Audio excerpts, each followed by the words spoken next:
नाजरीन आदाब, अजमत times news channel में आप तमाम का खैर मकदम है।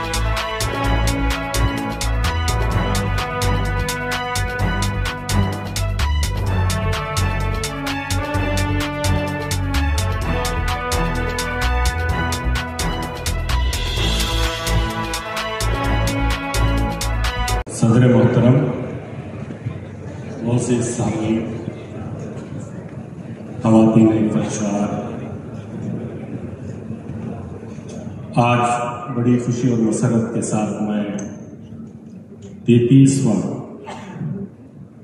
मज़लूमों के साथ एकजहती जो कॉन्फ्रेंस का मुनक़्क़द किया गया है, इसमें शरीक हूँ और मैं सबसे पहले अल्लाह ताला का शुक्रगुजार हूँ कि उसने मुझे इस नूरानी और रूहानी मजलिस में शरीक होने का मौका अता फरमाया और उसके बाद मुंतज़मीन मजलिस का मैं शुक्रगुजार हूँ कि उन्होंने उनकी अंतर कोशिशों से तकरीबन पिछले 33 साल से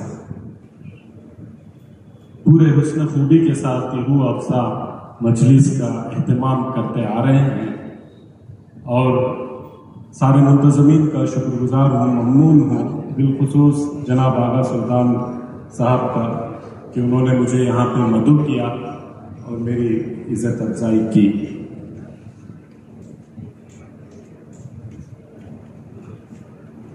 आप हज़रात जानते हैं कि मैं एक सियासी और समाजी कारकुन हूँ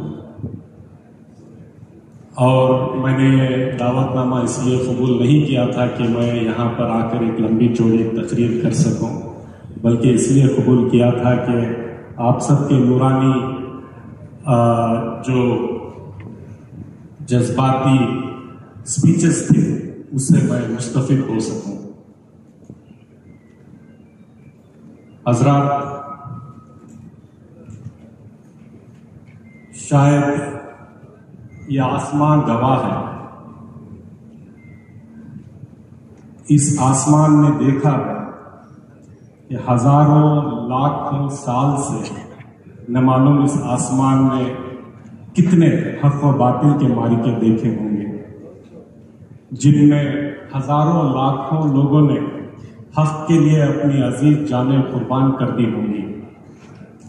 लेकिन वाक़या करबला एक ऐसा वाक़या है, शायद वो देखकर इस आसमान के भी आंसू निकल आए होंगे, जिसमें नन्हे नन्हे बच्चों को एक एक बूंद पानी के लिए तरसा तरसा कर, तड़पा तड़पा कर शहीद कर दिया गया था। शायद आज हमें फ़लस्तीन को देखकर उस दौर का दर्द समझ आ रहा हो। जहां तक मैं समझता हूं, वाक़या करबला किसी इख्तियार और इक़्तिदार की जंग नहीं थी, ना ही मुल्क पर कौन हुकूमत करेगा इसकी भी जंग नहीं थी। और शायद ही ये मुझे लगता है कि ये हक़ व बातिल का भी मारिका होगा, क्योंकि शहीद आज़म हजरत इमाम हुसैन अलैहिस्सलाम की ज़ात मुक़द्दस किसी हुक्मरान से कम भी नहीं थी और कोई हुक्मरानी उनके शायर शान भी नहीं थी।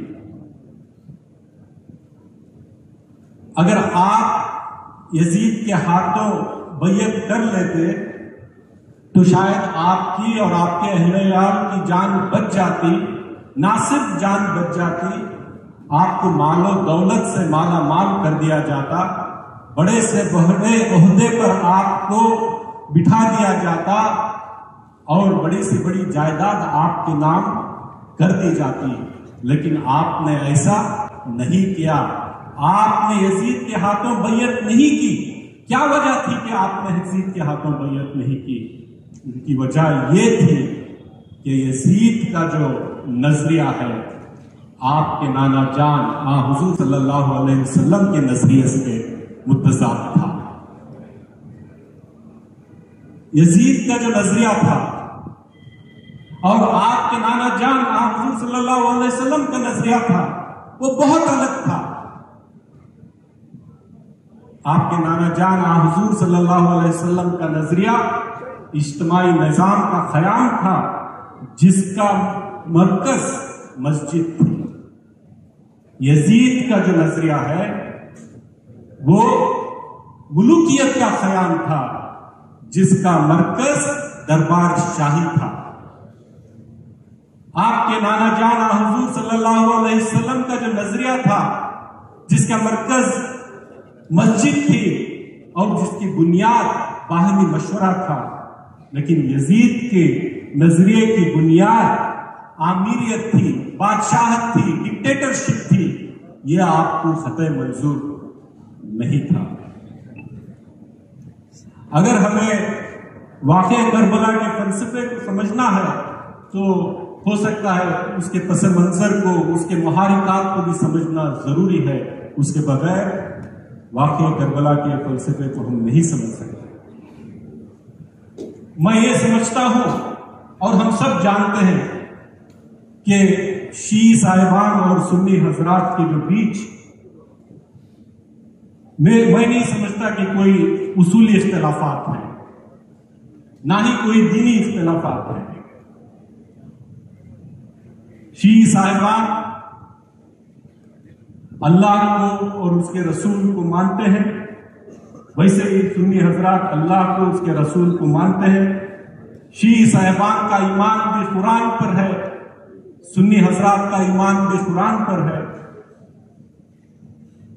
क्या एक इंसान को मुसलमान होने के लिए इतना काफी नहीं है? क्या एक इंसान को मुसलमान होने के लिए इतना काफी नहीं है? कुरान के मुताबिक एक मोमिन मुसलमान दूसरे मोमिन मुसलमान का भाई है। क्या एक भाई दूसरे भाई का दुश्मन हो सकता है? नहीं हो सकता। तारीख पर नजर डालें, जो मैं इस गहराई से डालना नहीं चाहता हूं, तो हमें पता चलता है कि दुश्मनान इस्लाम ने हमारे दरमियान बहुत दूरियां पैदा कर दी। जहर का बीज उन्होंने बो दिया और बहुत सारे मजहबी नुमादा ओढ़ कर इस जहर को, इस बीज को फल फूलने का मौका बहुत सारों ने दे दिया। इसका नतीजा क्या हुआ? आप अगर आलम इस्लाम पर नजर डालें, अगर शिया और सुन्नी मुसलमान मुत्तहिद होकर खड़े हो जाए, दुनिया की कोई ताकत इन्हें हिला नहीं सकती। अगर फलस्तीन में मासूम बच्चों के साथ जो जुल्म हुआ है, हक व बातिल की जो हम बात करते हैं, तो बातिल ने हक का गला जो फलस्तीन में घोटा है, बर्बरियत का जो मुजाहरा फलस्तीन में इन्होंने किया है, अगर आप सोचिए हम मुत्तहिद होते तो क्या इनकी हिम्मत हो सकती थी? आज हमें मुत्तहिद होना होगा और आलम इस्लाम को, वहां के सुन्नी और शिया ताकतों को बेंगलोर की तरफ बिलखुसूस देखना होगा और अमूमन हिंदुस्तान की तरफ देखना होगा, जहां पे शिया और सुन्नी भाई भाई की तरह भाईचारे के साथ, एक जहदी के साथ, मोहब्बत और खुलूस के साथ जो जिंदगी हम बसर कर रहे हैं, हमें देखकर उन्हें सीखना होगा कि कैसे मुत्तहिद हो सकते हैं, कैसे एक साथ रह सकते हैं। जब तक ये नहीं होगा तब तक हम हक को बहाल नहीं कर पाएंगे। हम हक के लिए खड़े होना है तो हमें ताकतवर बनना होगा। हमारे में भाईचारा, मोहब्बत और खुलूस के साथ आगे बढ़ने का जो जज्बा है, हम सबको एक होकर आगे बढ़ना होगा। और मुझे पूरी उम्मीद है कि इंशाअल्लाह इस कॉन्फ्रेंस के जो स्टेज आपने संवारा है आगा सुल्तान साहब, ये कोई मामूली स्टेज नहीं है। ना सिर्फ आपने शिया और सुन्नी मुसलमानों के दिल को जोड़ने के लिए एक प्लेटफॉर्म आपने नहीं सजाया है, बल्कि हिंदू, मुसलमान, सिख, ईसाई सबको एक स्टेज पे जमा होकर हुसैनियत क्या है, उनका पैगाम क्या था, इंसानियत, हमदर्दी, हक और सबको एक नजर में देखना, हक के लिए कुछ भी कुर्बान कर देना, ये जो जज्बा है क्या होता है, इस प्लेटफॉर्म के जरिए, इस स्टेज के जरिए हमारे आने वाली नस्लों को जो पैगाम यहां से जा रहा है, मैं आपको और सारे मुंतजमीन को मुबारकबाद देता हूं कि ये जो हुसैन डे है, एक एहजती की कॉन्फ्रेंस है, ये 33 साल नहीं, आने वाले 3300 साल तक क़यामत तक चलती रहे और इंसानियत का पैगाम यहां से पूरी दुनिया को भेजता रहे। इतना कहते हुए मैं अपनी बात खत्म करता हूं। शुक्रिया, खुदा हाफ़िज़। चंद लम्हे गुजारने के लिए हमें भी मौका मिला और जब मैं आ रहा था तो जब पांडे साहब की बहुत शानदार और बहुत इमोशनल स्पीच हो रही थी, उसके बाद फिर हमारे एक और जर्नलिस्ट साहब भी यहाँ पर आपके सामने खिताब कर रहे थे और मेरे छोटे भाई रिजवान अरशद ने भी अपने अंदाज में कुछ बातें आपके सामने रखी हैं।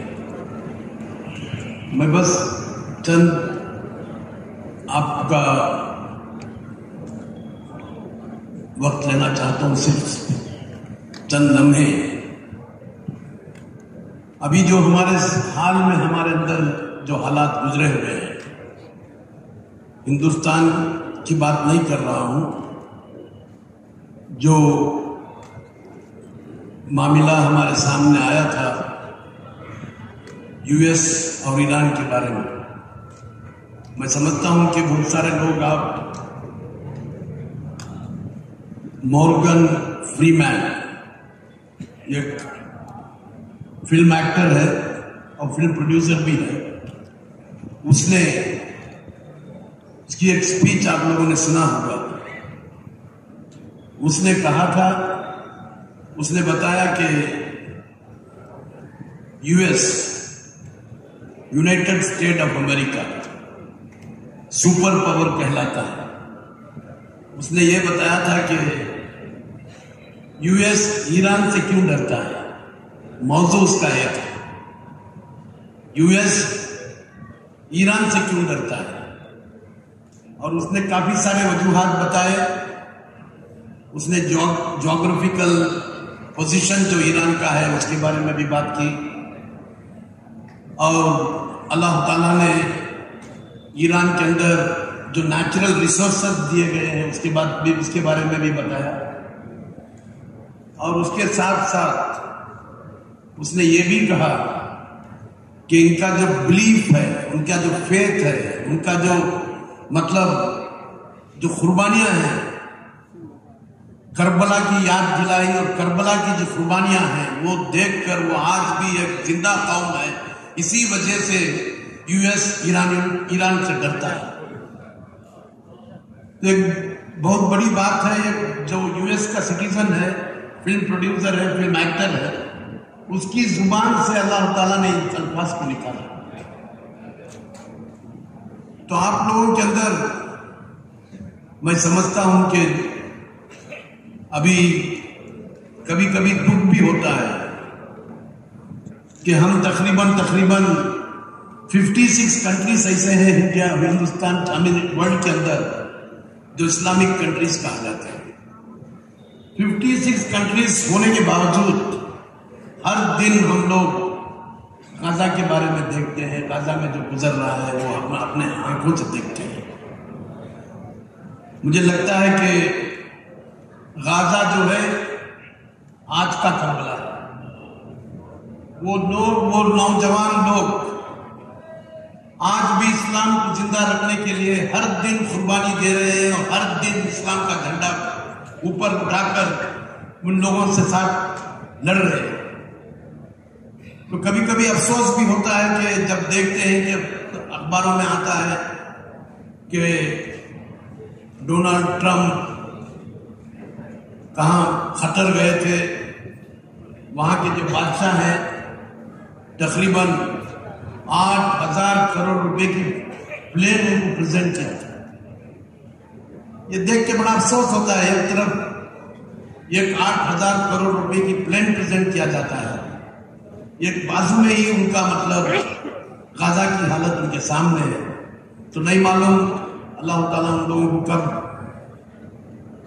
उन लोगों को हिदायत देगा, और उन लोगों को ऐसी हिदायत होनी चाहिए कि अगर सब मिलकर एक दिन जमा होकर अगर बात मीटिंग भी कर ले, मैं समझता हूं कि इजराइल और गाजा का मामला खड़ जाएगा, रुक जाएगा, सिर्फ एक मीटिंग करने से रुक जाएगा।